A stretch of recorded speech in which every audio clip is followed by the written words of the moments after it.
Welcome to Sri Rajiv Gandhi IAS academy. Friends, இந்த வீடியோவில் September 7 மற்றும் 8 தேதிகளுக்கான கரண்ட் அஃபேர்ஸ் எல்லாமே பார்க்க போகிறோம். சரி, வாங்க பார்க்கலாம். ஃப்ரெண்ட்ஸ், இந்த வீடியோ நோட்ஸ் எல்லாமே கீழே பிடிஎஃப் டிஸ்கிரிப்ஷன் கொடுத்துருக்கோம். அதெல்லாமே கிளிக் பண்ணி டவுன்லோட் பண்ணிச்சிங்க. அப்புறம் நம்ம டெலிகிராம் குரூப் லிங்க்மே கீழே டிஸ்கிரிப்ஷன் கொடுத்துருக்கோம். அதிலேயுமே கிளிக் பண்ணி ஜாயின் பண்ணிங்க. நம்மளுடைய டெலிகிராம் குரூப்பில் கரண்ட் அஃபேர்ஸ் குவிசஸ் நடத்திட்டு வரோம். நீங்களுமே ஜாயின் பண்ணி அட்டன் பண்ணிக்கலாம். ஓகே, சரி வாங்க பார்க்கலாம். First 2025 US Open Grand Slam போட்டியில் மகளிர் பிரிவில் வென்றவர் யார்? இதற்கான ஆன்சர் அரினா சபலன்கா. இதில் முதல்ல பார்த்தீங்கன்னா நம்ம கிராண்ட் ஸ்லாம் அப்படின்னா என்ன அப்படிங்கிறத தெரிஞ்சுக்கலாம். கிராண்ட் ஸ்லாம் அப்படிங்கிறது ஒவ்வொரு வருஷமும் டென்னிஸில் நடைபெற மிகப்பெரிய போட்டி. ஓகேவா? இதில் பார்த்தீங்கன்னா ஒவ்வொரு வருஷமும் 4 கிராண்ட் ஸ்லாம் போட்டிகள் நடைபெறும். ஒரு ஆண்டுடைய தொடக்கத்தில் வந்து ஆஸ்திரேலியன் ஓப்பன் கிராண்ட் ஸ்லாம் போட்டி நடைபெறும். இரண்டாவதாக பிரெஞ்சு ஓப்பன் கிராண்ட் ஸ்லாம் நடைபெறும். அதற்கு இன்னொரு பேர் இருக்குது. அது என்னென்னா ரோலாண்ட் கேரோஸ் அப்படிங்கிறது தான். அடுத்தது மூன்றாவதாக விம்பிள்டன் போட்டி நடைபெறும். நான்காவதாக யூஎஸ் ஓப்பன் போட்டி வந்து நடைபெறும். இதில் இந்த ஆண்டு இந்த 4மே நடைபெற்று முடிந்துட்டு, அதனால் நம்ம யாரெல்லாம் வெற்றி பெற்றாங்க அப்படிங்கிறத கண்டிப்பாக தெரிஞ்சுக்கணும். முதல்ல ஆஸ்திரேலியன் ஓப்பன் டென்னிஸ் போட்டி. இப்போது நம்ம எக்ஸாமில் இப்படி கூட கேட்கலாம், கிராண்ட் ஸ்லாம் அப்படிங்கிறது எந்த விளையாட்டு கூட தொடர்புடையது அப்படின்ற மாதிரி கேட்கலாம். கிராண்ட் ஸ்லாம் அப்படிங்கிறது டென்னிஸ் கூட தொடர்புடையது. ஓகே, இதில் முதல்ல பார்த்தீங்கன்னா ஆஸ்திரேலியன் ஓப்பன் டென்னிஸ் போட்டி. இதில் ஆடவர் பிரிவில் வெற்றி பெற்றது இத்தாலி நாட்டை சேர்ந்த ஜானிக் சின்னர் அப்படிங்கிறவர். மகளிர் பிரிவில் வெற்றி பெற்றது அமெரிக்காவை சேர்ந்த மேடிசன் கீஸ். அடுத்தது இதில் இன்னொரு சிறப்பு பார்த்தீங்கன்னா, இந்த மேடிசன் கீஸ் வென்ற முதல் கிராண்ட் ஸ்லாம் போட்டி இதுதான். இந்த போட்டி நடைபெற்ற இடம் வந்து ஆஸ்திரேலியாவுடைய மெல்போர்ன் நகர். அடுத்ததாக பிரெஞ்சு ஓப்பன் கிராண்ட் ஸ்லாம் போட்டி. இதை வந்து ரோலாண்ட் கேரோஸ் அப்படின்னும் சொல்லுவாங்க. இதில் ஆண்கள் ஒற்றையர் பிரிவில் சாம்பியன் பட்டம் பெற்றது ஸ்பெயின் நாட்டை சேர்ந்த கார்லோஸ் அல்கராஸ். மகளிர் ஒற்றையர் பிரிவில் சாம்பியன் பட்டம் வென்றது அமெரிக்காவை சேர்ந்த கோகோ கஃப் அப்படிங்கிறவங்க. இந்த போட்டி பிரான்ஸுடைய தலைநகரான பாரிஸில் தான் நடைபெற்றது. அடுத்தது விம்பிள்டன் டென்னிஸ் போட்டி. இதில் மகளிர் ஒற்றையர் பிரிவில் வெற்றி பெற்றது ஈகா ஸ்வேடக். இவங்க வந்து போலாந்து நாட்டை சேர்ந்தவங்க. ஆடவர் ஒற்றையர் பிரிவில் வெற்றி பெற்றது வந்து ஜானிக் சின்னர். இவர் இத்தாலி நாட்டை சேர்ந்தவர். இந்த போட்டி வந்து இங்கிலாந்துடைய விம்பிள்டன் நகரில் நடைபெறுது. அதனால தான் இதை வந்து விம்பிள்டன் டென்னிஸ் போட்டி அப்படின்னு சொல்லுவாங்க சுருக்கமாக. அடுத்தது இப்போ நடைபெற்று முடிந்த யூஎஸ் ஓப்பன் கிராண்ட் ஸ்லாம் போட்டி. இதில் ஆடவர் ஒற்றையர் பிரிவில் வெற்றி பெற்றது கார்லோஸ் அல்கராஸ். இதில் இன்னொரு சிறப்பு பாருங்கள், இந்த ஆண்டுடைய முதல் போட்டி ஆஸ்திரேலியன் ஓப்பன், அதில் வெற்றி பெற்றது ஜானிக் சின்னர்.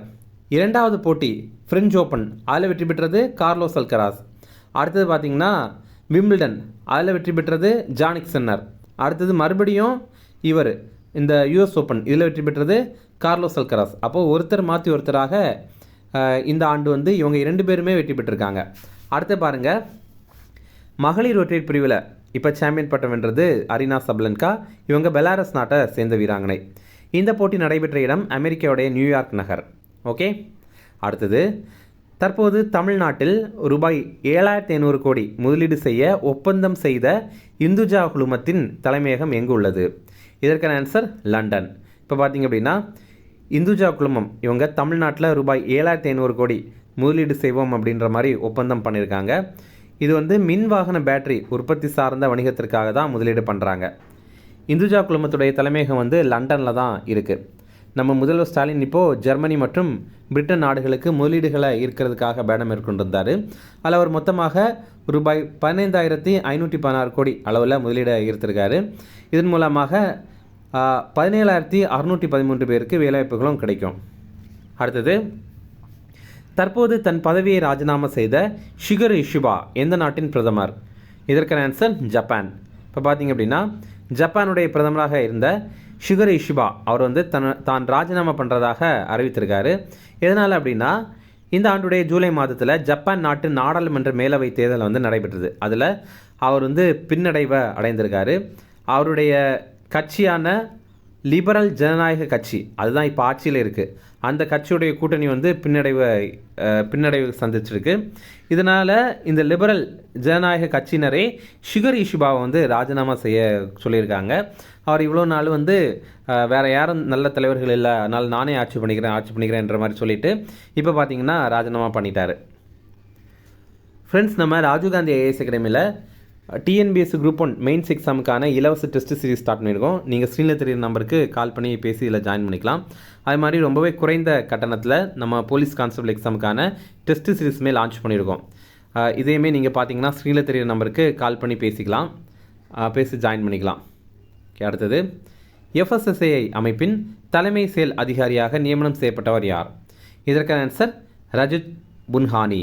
இப்போ பார்த்தீங்க அப்படின்னா FSSAI இதோடைய விரிவாக்கம் food safety and standards authority of India அப்படிங்கிற அமைப்பு. இது 2008 ஆண்டு செப்டம்பர் 5 உருவாக்கிட்டாங்க. இதை food safety and standards act 2006 படி தான் உருவாக்கியிருந்தாங்க. இதோடைய தலைவராக இப்போ இருக்கிறவர் புண்ணிய சலிலா ஸ்ரீவாஸ்தவா அப்படிங்கிறவர். இதோடைய தலைமை செயல் அதிகாரியாக இப்போ புதுசாக ஒருத்தர் அப்பாயின்ட் பண்ணியிருக்காங்க. அவர் ரஜித் புன்ஹானி அப்படிங்கிறவர், ரஜித் புன்ஹானி. ஓகே, அடுத்தது இந்தியாவில் மாற்றுத்திறனாளிகள் உரிமைகள் சட்டம் எந்த ஆண்டு இயற்றப்பட்டது? இதற்கான ஆன்சர் 2016. மத்திய அரசு, நம்ம இந்தியாவில் மத்திய அரசு வந்து மாற்றுத்திறனாளிகள் உரிமைகள் சட்டம் அப்படிங்கிறது 2016 ஆண்டு இயற்றியிருந்தாங்க. இப்போ பார்த்திங்கன்னா மாற்றுத்திறனாளிகளுக்கு ஏற்ற தினசரி உபயோகப் பொருட்கள் அப்படிங்கிற ஒரு வரைவு தரநிலை வழிகாட்டுதலை மத்திய அரசு வெளியிட்டிருக்காங்க. இதில் என்ன தெரிவித்திருக்காங்கன்னா, சமையல் பாத்திரங்கள் உள்ளிட்ட பொருட்கள் மாற்றுத்திறனாளிகளுக்கும் ஏற்றது போல உருவாக்கப்படணும் அப்படிங்கிறத தெரிவித்திருக்காங்க. அதே மாதிரி சர்வதேச அளவில் அங்கீகரிக்கப்பட்ட தரநிலையில் உருவாக்கப்படணும் அப்படிங்கிறத தெரிவித்திருக்காங்க. மாற்றுத்திறனாளிகள் உரிமைகள் சட்டம் 2016 ஆண்டு இயற்றப்பட்டது. இதில் இன்னொரு சில வழிகாட்டல் நெறிமுறைகள் பார்க்கலாம். சமையல் பாத்திரங்கள் உட்பட வீட்டு உபயோகப் பொருட்கள் கையில் நன்கு பிடிக்கிறதுக்கு ஏதுவாக உருவாக்கப்படணும். அப்படின்னா தான் இந்த மாதிரி மாற்றுத்திறனாளிகளுக்கு கூட அதை ஈஸியாக ஹேண்டில் பண்ண முடியும். அதே மாதிரி பார்வை குறைபாடு உடையவர்கள் அறிந்து கொள்கிற வகையில் பிரெய்லி எழுத்துக்கள் வந்து அதில் இருக்கணும் அப்படிங்கிறத தெரிவிக்கிறாங்க. அப்புறம் மின் தூக்கிகள், அப்புறம் நகரும் படிக்கட்டுதல் இதெல்லாம் இருக்குல்ல, இதெல்லாம் வந்து அகலமானதாக இருக்கணும் அப்படிங்கிறத தெரிவிக்கிறாங்க. அடுத்தது இதில் எல்லாமே குரல் வழி அழைப்பு வசதிகள் வந்து இருக்கணும் அப்படின்னு தெரிவிக்கிறாங்க. ஏன்னா இது வந்து பார்வை மாற்றுத்திறனாளிகளுக்கும் ஏற்ற மாதிரி ஒரு உதவியாக இருக்கும் அப்படிங்கிறதுக்காக தான் இந்த மாதிரி தெரிவித்திருக்காங்க. அடுத்தது ஆடவருக்கான 12வது ஆசிய கோப்பை ஹாக்கி போட்டியில் சாம்பியன் பட்டம் வென்ற அணி எது? இதற்கான ஆன்சர் இந்தியா. இப்போ பார்த்திங்க அப்படின்னா ஆடவருக்கான 12வது ஆசிய கோப்பை ஹாக்கி போட்டி நடைபெற்றது.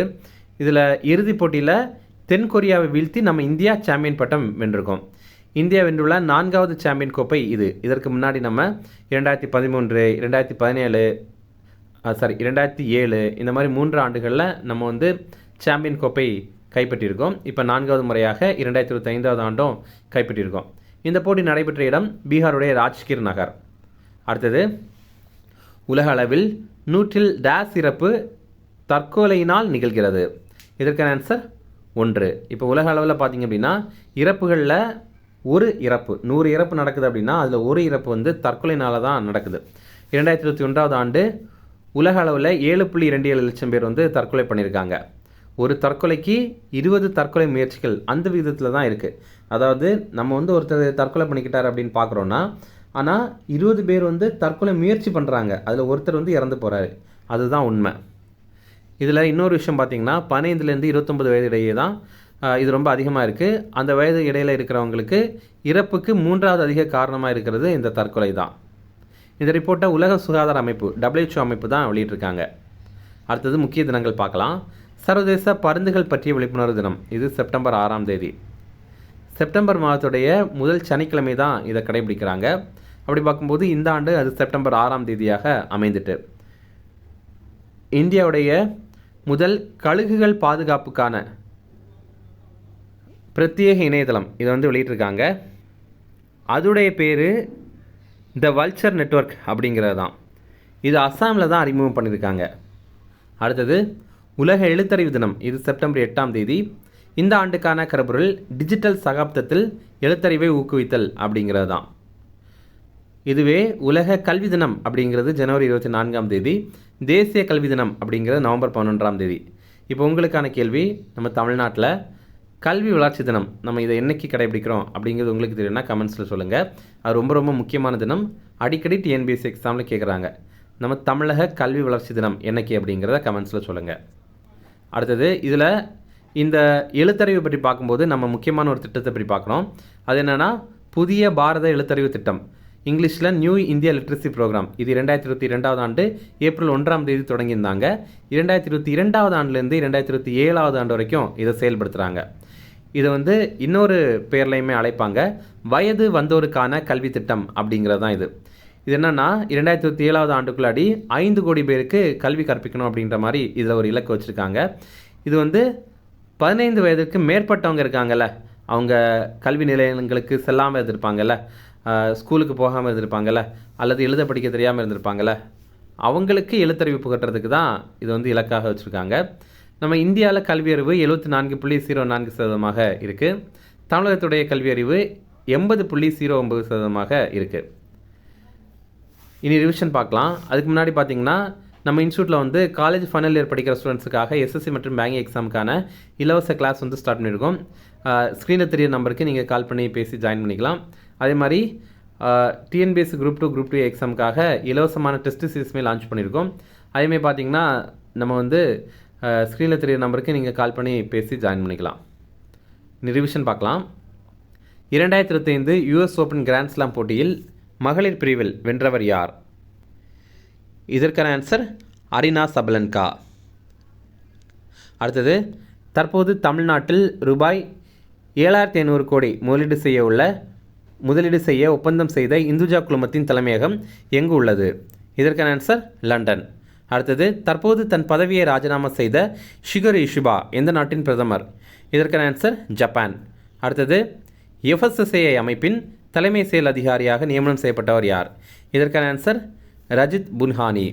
அடுத்தது, இந்தியாவில் மாற்றுத்திறனாளிகள் உரிமைகள் சட்டம் எந்த ஆண்டு இயற்றப்பட்டது? இதற்கான ஆன்சர் 2016. அடுத்தது, ஆடவருக்கான 12வது ஆசிய கோப்பை ஹாக்கி போட்டியில் சாம்பியன் பட்டம் வென்ற அணி எது? இதற்கான ஆன்சர் இந்தியா. அடுத்தது, உலக அளவில் 100 சிறப்பு தற்கொலை நாள் நிகழ்கிறது. இதற்கான ஆன்சர் 1. அவ்வளோதான் ஃப்ரெண்ட்ஸ். இந்த வீடியோ பிடிச்சா கண்டிப்பாக லைக் பண்ணுங்கள், நம்மளுடைய சேனலுக்கு சப்ஸ்கிரைப் பண்ணி வச்சுங்க, உங்களுடைய நண்பர்களுமே ஷேர் பண்ணுங்கள். கண்டிப்பாக இது அவங்களுக்கும் மேலே தான் இருக்கும். Okay, thank you.